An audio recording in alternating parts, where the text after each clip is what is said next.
Numan pa'y mapaspasaran pa lang iti COVID-19 pandemic, iti sangalubungan gagayam ka na kaabsat ket iti ili Adingras, Ilocos Norte ket agtultuloy dagiti proyekto nga ipapaaya ni Mayor Jeffrey Sagid karagiti taga Dingras mga kaibigan. Iti karita gundaway ket intay padanon dagiti nagpanakiyasar sarita tapno di kasta ket maamuan dagiti taga Dingras dagiti latest update karagiti proyekto ti nasao a lugar.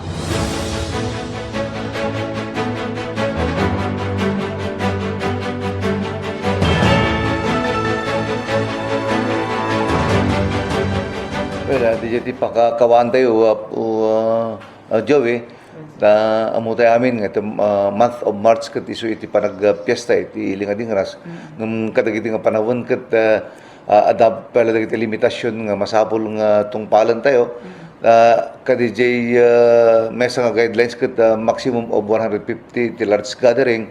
So iti nagnunumami with our RHU ni Dr. Domingo ket in konsultaking ko ana iting kam paningipatader iti deti agro-industrial fair ngem resasyon nga no ano dagiti guidelines ket itong palami mo lang. So iti iling Adingras ore ite kunakon bale almost 1 year dati pandemic. Yes. Bale 2 taon dahil 2 nga celebration iti ma-miski pa mamisme ore lang kumadati kasta iti agro-industrial iti income i-celebrate simple celebration iti panagpiesta iti iling Adingras. Sir, ang naging kas lang virtual program tayo po ma? Nga awan pay po Joey tate ko nakon narigat no ibusur tayo ket lalo limukay iti protocol ken guidelines nga kadagiti LSI ken ROF ang mga lang ta isuntog iti pakalalaan tayo iso nga medyo in minimize mi pelang tekonak iti agro-industrial pelang iti tay celebraran iti panagpiesta iti iling Adingras. Sir, may sama pa dito tuloy-tuloy sir nga panang papapintas sa iti plaza ta naisarita mi din sir nga iso iti ore adata iti pandemya ket tuloy-tuloy sir. So update ang man dagiti taga Dingras ken dagiti adda iti sa baling nga lugar sir. Well, kas makitam Joey adta sangot ti munisipyo. Yes sir. Adu nga aming nga phase data nalpas mi di phase 1 phase 2 then iti phase 3 construction kiti food court mo lang ngam di mesa ngamin nga install ket iti provincial government ni Apo Gobernador Matthew Marcos Manotok. So ongoing dagiti ta plus deti pasad iti deti civic center may ongoing pay plus ongoing pay dati constructionan iti PNP 3-story building ijay bungkag samo di Campo Santo mabalin mo to nga palabsan Joey isu dijay madamatatan nga kalkali da kadagiti foundation dijay building ta dani iset idi nga March 9 kuma iti groundbreaking na ta isu ti imbaga ti PNP nga umay kuma ti regional director ngem hansamo nga maka-umay di regional director so nga instead of groundbreaking constructionan DJ inaramid tayo di March 9. Okay, sir, lastly,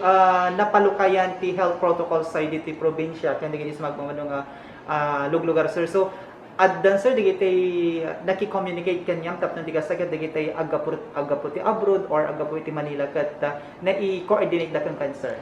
Well, nang designara kiti duwa nga focal person na kadagita ROF ken dagiti locally standard individuals nga sumangpet iti iling Adingras ket te kunam tatay limo kay ngarod dagiti guidelines and protocols ta iti ROF swab ngem agdiretso da iti Balbaleda even DJ LSI antigen lang Joey DJ in require na gobernador ngem kunak tanuno may pasigurado nga na salun at safe dagiti umili iti Dingras isu nga impakpakaasik iti kadagiti agsangpet nga numabalin agpaswabda that even iti gobyernon iti mang bayad LGU iti mang bayad kadagiti panag sobdan no awan iti available nga kwartada tanuno may pasigurado lang iti safety iti takading rasta. Datat isursur ko, Joey, di Sabado, Domingo, naggatendera iti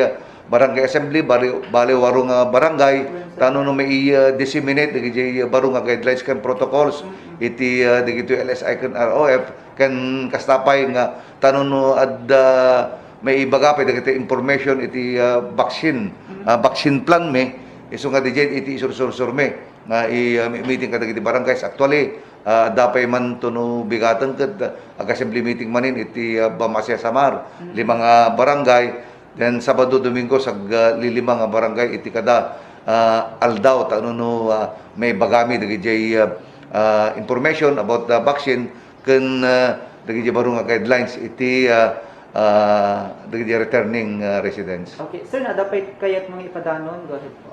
Well, mo diya lak nga gundaway nga mangkablao kadagiti kailyang iti ilin kading rasken mangpakdaar kadakwada nga sabay ko mata ag tungpalda kadagiti pakalagadan nga in uswat iti provincial government ken iti LGU tanno may pasigurado iti kinasafety iti tunggal mesa. Dagiti araramidem ket nga para kada kami no diket iti para kadagiti every member iti family dagiti agsangpet nga returning residents. Tapno no tekonak kanayon kong ibagbaga tanong no napimpintas iti agbiag no nasalunat iti tunggal mesa ken iti mesa nga komunidad. Kaya deta iti ipakpakaasik ka katakwada nga masapul nga tungpalan ta kadi tanong no naragragsa mo lang iti pamilya iti kada.